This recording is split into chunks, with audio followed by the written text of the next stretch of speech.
the astronauts which were on the space station initially were supposed to be there for only 9 days, but they ended up actually being there for 9 months, which was a real change in the mission. The reason why that change had to happen was that the spaceship which they went up on, which is called, it's a new spacecraft developed by Boeing, that developed some problems while it was up there, unfortunately, and that had to be brought back without people on board, and it did successfully land. But NASA didn't want to take the risk of actually having people in that capsule while it was re-entering the atmosphere, ending up with very high temperatures and so on while it was landing. So they had to launch a new mission, which was a SpaceX capsule called a Dragon capsule, which went successfully up to the space station just a few days ago, collected the astronauts and a couple of others who were naturally coming down anyway, and then brought these all back to Earth. So in order to do that, I mean, it sounds trivial, but actually the capsule has to survive temperatures of about 1600 degrees as the re-entry happens into the Earth's atmosphere. You get friction with the Earth's atmosphere, which heats it up to that extent. And then after that stage, you need to slow it down with parachutes to eventually land in the ocean. And it successfully did that in the end. And the nice touch was that there was a pod of dolphins at the place where they actually landed, and they were able to see that. So it's a good reintroduction to the natural habitat of Earth. The physical effects of spaceflight on the human body are quite severe, especially for a long time.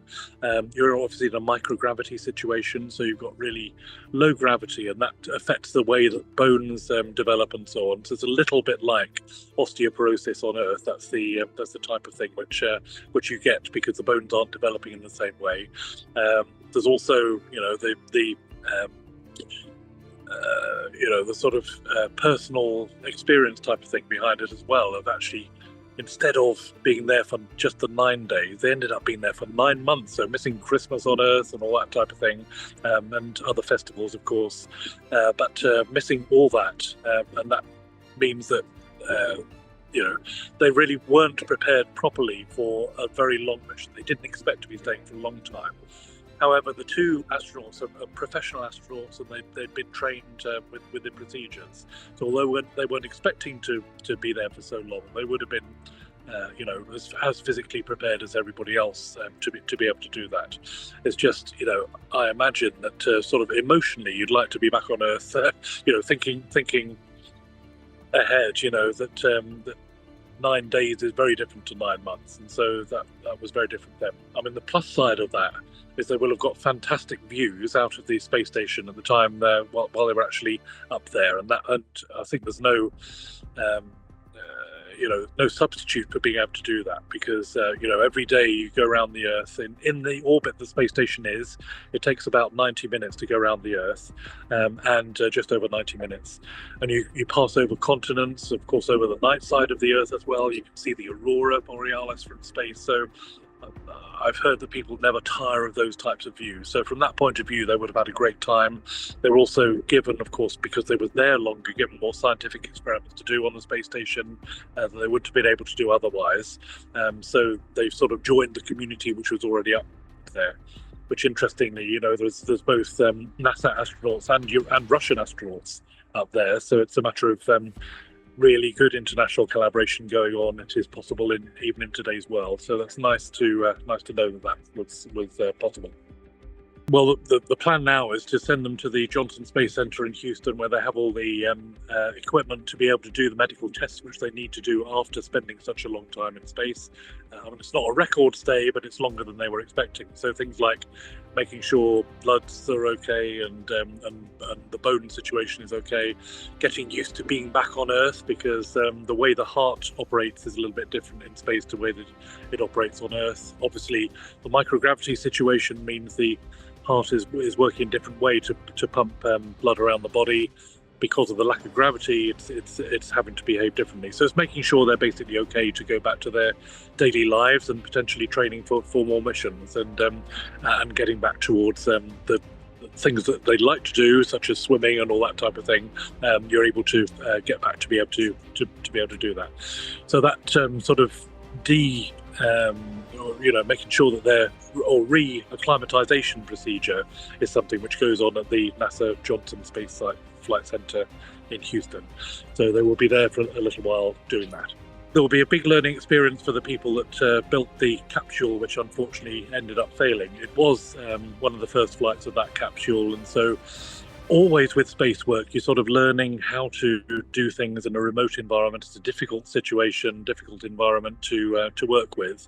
Obviously, you're far away from Earth, you're far away from workshops which could potentially change things and so on. So it has to be done on the spot. So learning, I think, about using capsules which have been used before, that type of thing is going to be important for the future. And everybody's developing their systems to be able to do this, and so that's part of it, to be able to make use of the technology we have and develop new things for the future.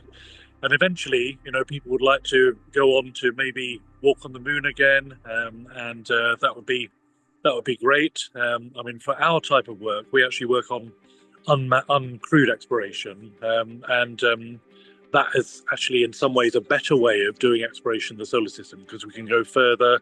We don't have the worries of taking people, and nobody's life is at risk. But we do have to make sure that things are going to work once we get there. So, for example, we have the JUICE mission on the way to Jupiter at the moment. We're preparing the Rosalind Franklin mission for launch in 2028. That's going to survive on Mars, which is a harsh environment in itself, because Mars is much colder than the Earth. It's got a very thin atmosphere, which means that it's warmest during the day, sort of 0 to 20 degrees during the day, but at night it goes down to minus 100, minus 120 degrees centigrade every night. So that's not good for humans on the surface. It's also not good for robotic exploration on the surface. So we've got to make sure that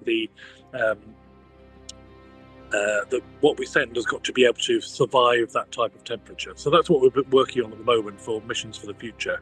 But yes, I mean, learning from the crewed exploration for using capsules which have been used in the past, and then going on to do similar things in the future with that type of hardware. Again, and the SpaceX now is tried and tested. Also, the Russian capsule which takes people to the space station again also has been tried and tested. So using that combination seems to be very important.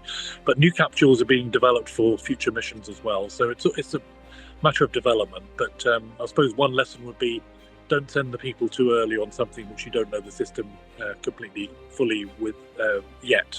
And so that would be one lesson to learn. I'm sure those lessons have already been learned and will be being put into future plans.